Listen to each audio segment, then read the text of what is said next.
धन्यवाद sir. Sir, ये bill दावा कर रहा है कि वक्फ संपत्तियों के व्यवस्थापन को रिफॉर्म, एम्पावर और डेवलप कर रहा है। ये बात ऊपर से तो बहुत सही लगती है, परंतु काश ये सही होता, ऐसा ही होता सर, क्योंकि ये हम नहीं कहते हैं कि सुधार की आवश्यकता नहीं है। सुधार की आवश्यकता है, बेहद आवश्यकता है।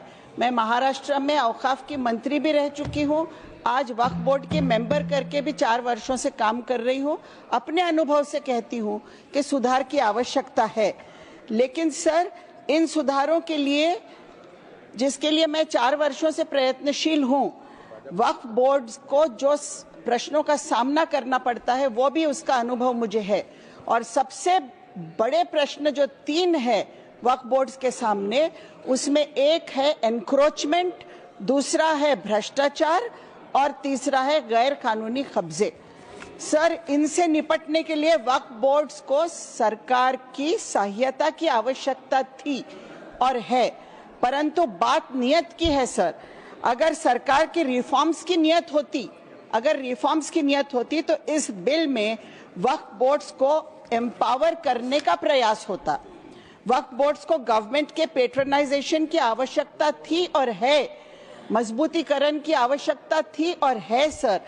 रिफॉर्म का एजेंडा होता तो एनक्रोचमेंट्स हटाने में मदद की बात होती। इसके लिए इस बिल में कठोर से कठोर प्रावधान लाए जाते, जो नहीं है। रिफॉर्म का एजेंडा होता तो सर्वेज में सर्वे कमिश्नर्स की मदद की बात होती। रिफॉर्म का एजेंडा होता तो भ्रष्टाचार पर कठोर से कठोर कार्रवाइयों के प्रावधान लाए जाते, जो नहीं है। जमीनों को गैर कानूनी तरीकों से बेचने या खरीदने या कब्जा करने वालों के विरुद्ध और कठोर प्रावधान लाए होते। यहाँ तो पहले जिसको एक सीरियस क्राइम माना जाता था, उसे भी नॉन कॉग्निजेबल और बेलेबल बना करके प्रावधान लाए हैं आप।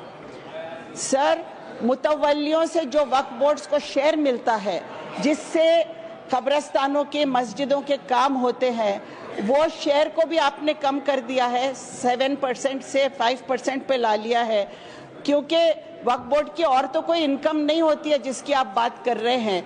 वो इनकम तो कमर्शियल एक्टिविटी से ही होगी। वक्फ बोर्ड तो मस्जिद चलाते हैं, कब्रस्तान चलाते हैं, आशुर खाने चलाते हैं, दरगाह चलाते हैं, वहाँ से इनकम कहाँ से होगी? सर, अगर वक्फ बोर्ड्स को आप सशक्त करना चाहते थे तो ऑफिसेस की बात होती, इंस्टीट्यूशनल सपोर्ट देने की बात होती, स्टाफ देने की बात होती, लेकिन उनकी स्वायत्तता छीने बिना, परंतु उनकी ऑटोनॉमी अबाधित रहने देते हुए अगर करते तो कोई बात थी सर। ऑटोनॉमी छीन कर आप कर रहे हैं बात, तो इसकी कोई वैल्यू नहीं है।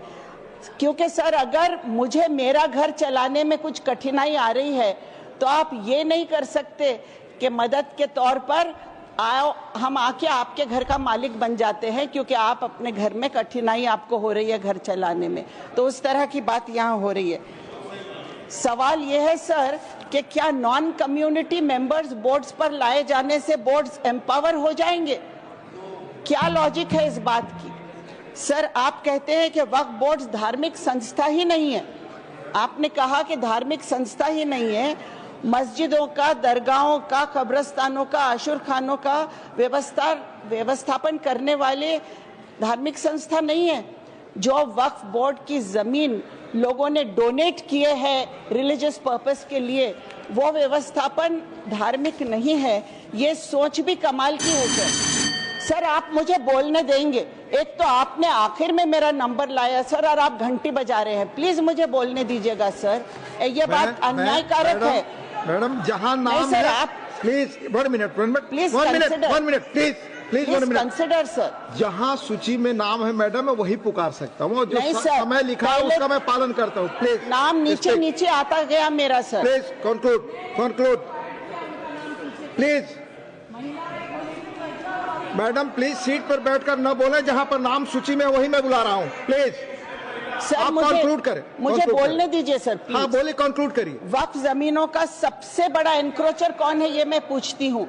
सच्चर कमेटी की रिपोर्ट के अनुसार वक्फ बोर्ड का सबसे बड़ा एनक्रोचर स्टेट गवर्नमेंट स्वयं है सर, और आपने एनक्रोचर को ही फैसला करने का अधिकार दे दिया है। क्या इससे न्याय मिल जाएगा धार्मिक संस्थाओं को सर? सर, एम्पावर हो जाएंगे धार्मिक संस्थाएं? ये मेरा सवाल है। सर्वे कमिश्नर्स को मजबूत बनाने के लिए उनको और रिसोर्सेज देने चाहिए था, लेकिन वक्फ प्रॉपर्टीज को कंट्रोल करने का सीधा अधिकार आप सरकार को दे रहे हैं।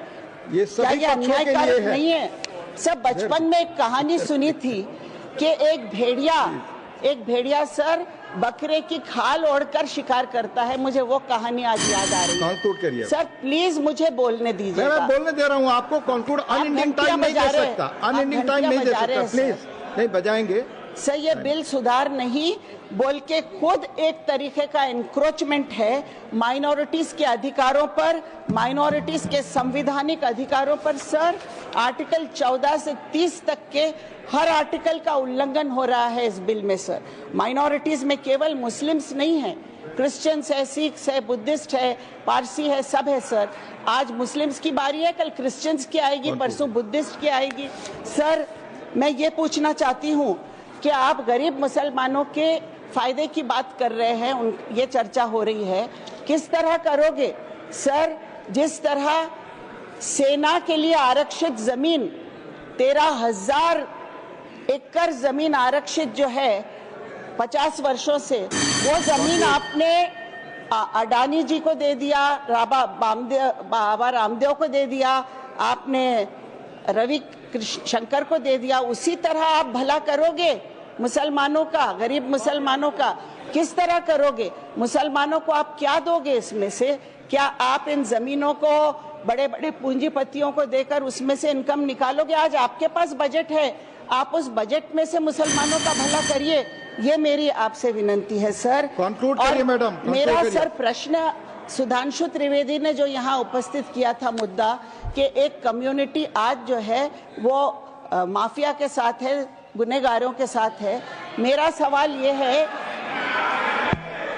सर, उस पर कह चुके आप, कंक्लूड करिए सर, कंक्लूड करिए। मेरा सवाल है, बिल्किस बानो के बलात्कारियों का साथ कौन दे रहा है आपके लिए? क्या वो फरिश्ते हैं? ये मेरा सवाल है। धन्यवाद। आखिर में मैं एक ही बात करते हुए अपनी बात विराम दूंगी सर।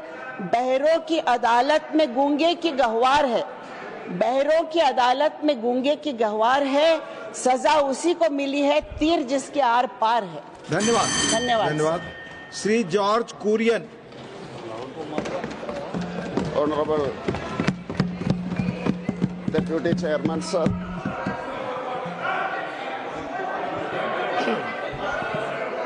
बात कर लो जी। हाँ सुखेंदु से। Under rule 29, Rule 29, Rule 29(1), it says, a list of business for the day shall be prepared by the Secretary General, etc. Now the list of business for 3rd April was prepared by the Secretary General, then a revised list of business, thereafter a supplementary list of business, all dated 3rd April.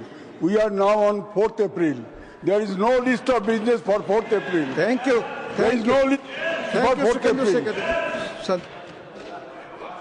माननीय सदस्यगण, मैंने already honourable chairman ने जो निर्देश दिया था, BSc में जो पढ़ा गया था, ऑलरेडी बता चुका हूं। Again I will refer different thing.